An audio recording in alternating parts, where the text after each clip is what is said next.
Hi, I am Patrick, and this has just got played. We've got Corey, Brian, and Lloyd with us again. We are at Cloak and Blast. We just got done playing Exodus Fleet by TMG. Sorry, Lance.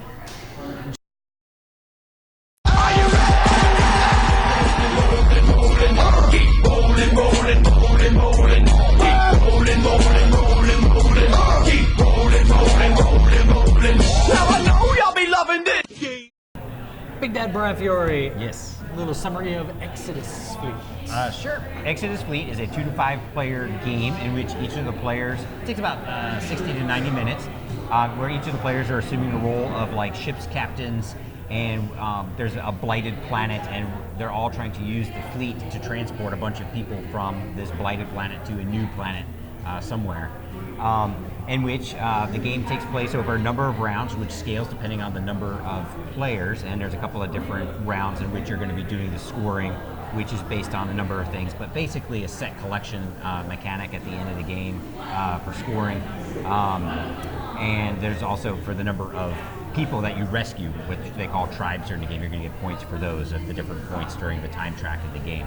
The heart of the game, though, it's a bidding game, and each player starts off with a certain type of ship, or I guess you get to actually draft like one of two different types of ships, and everyone's got a giant reference card. And there are, it's a bidding game, so you start off with some cash, and one person plays the banker, right? And whoever the first player is actually going to select the type of action that everyone is going to be bidding on. And then after that turn, after the bidding takes place, then the next player, they can't select the same type of action, but they have to select a different one, and then more bidding takes place. Now, the different types of actions include an income action, where everyone gets money equal to whatever their revenue-producing assets are. So all of your ships are going to produce money for the most part. And then you can also get some resources, and if you're the if you got the Admiral card, which is kind of like a first player marker, you get some extra bonuses during the income phase. Also during the income phase, if you have special abilities or effects that are going to also give you resources, you're going to get those. The next type of action is the mining action. There are 3 different planets that are out at any time during the game, only one of which you can mine, and then in the other ones you've got to kind of gauge for future planning what might be coming up in later turns. But this is where you get the majority of your resources. There's orange, which is like fuel. There's a white resource, a green resource, blue, which is like water. And then the people are not really resources, but you get points for rescuing those tribe members. So that's the mining. The transporting phase is actually where you're getting those people, and you get points for them. And then there's the building phase. There's a marketplace of ships. There's a lot that have certain types of factions which factor into that set collection amount at the end, where you get a lot of points. And then there's some other non-faction based ships that are out. And then there's the explorer phase. The explorer phase are these cards, and they're actually like special types of explorers that, and there's a little bit of take that mechanics in there. They're also, you can also discard them at any time to get any kind of resource that you want, and sometimes there's other types of abilities that will stay in play and give you like extra resources at any point during the game. So there's a lot of different things that can happen there. Now, it's a bidding game, so the very heart of the game is essentially you get money, and you are spending that money during a bid, and it's a simultaneous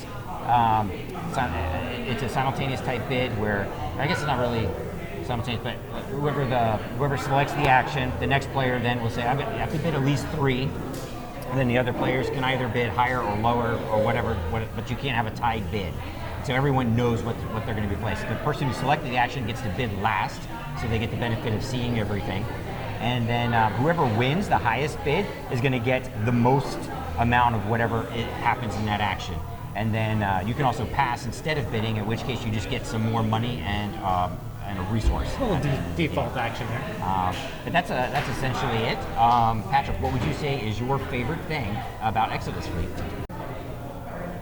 Well, Brian, what I liked was the fact that this game has an unusual combination of both bidding and it has action selection. And there's even like a little bit of a marketplace, and it's got an interesting combination of a whole bunch of different games all at once. So that's the thing I'm going to pick out that I like the most, because it's got a little bit for everybody if you're like a hardcore, I like this kind of thing. Or if you had to pick something you like the most.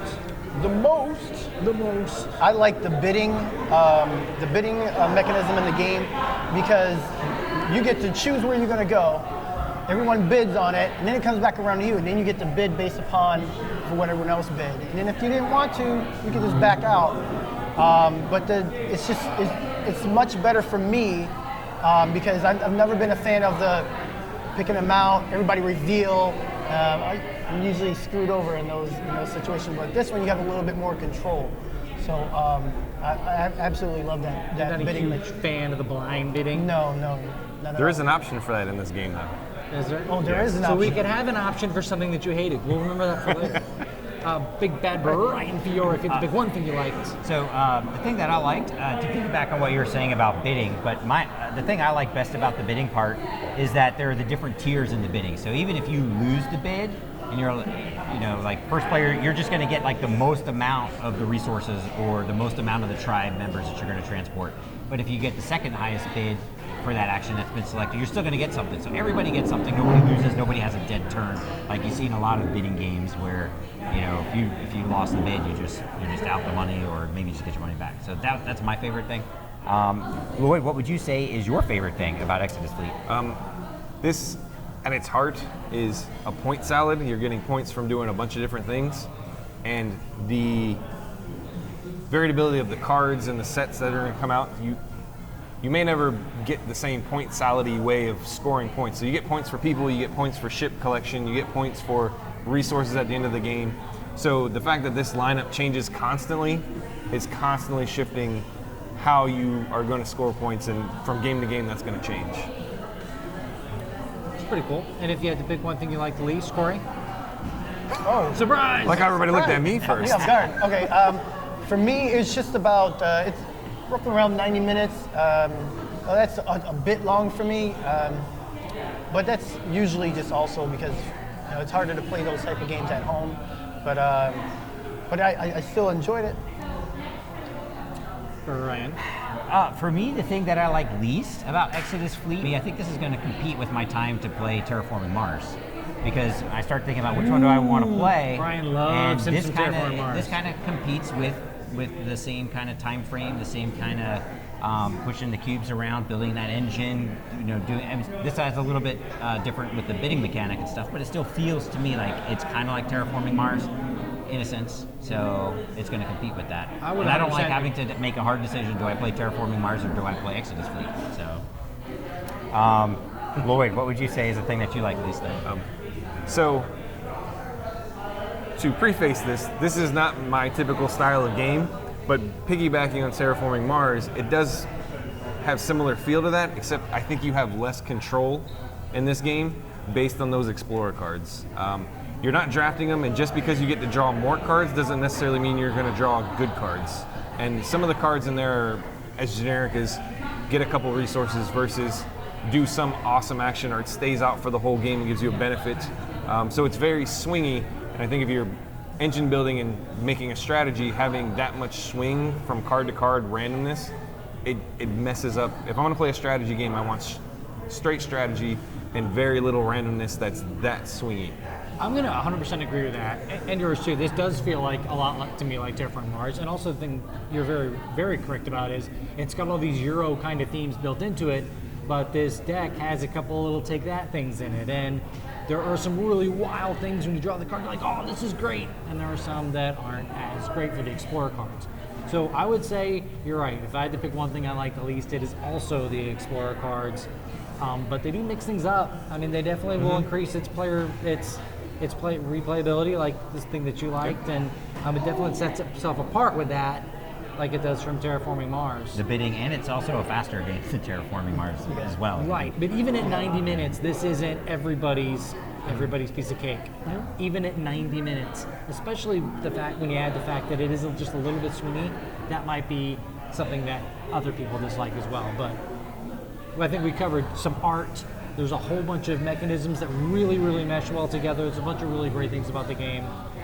I am Patrick. This is Exodus Fleet from TMG. Tasty Miniature Games. Tasty! We're at the Cloak and Blaster. Thank you very, very much for watching.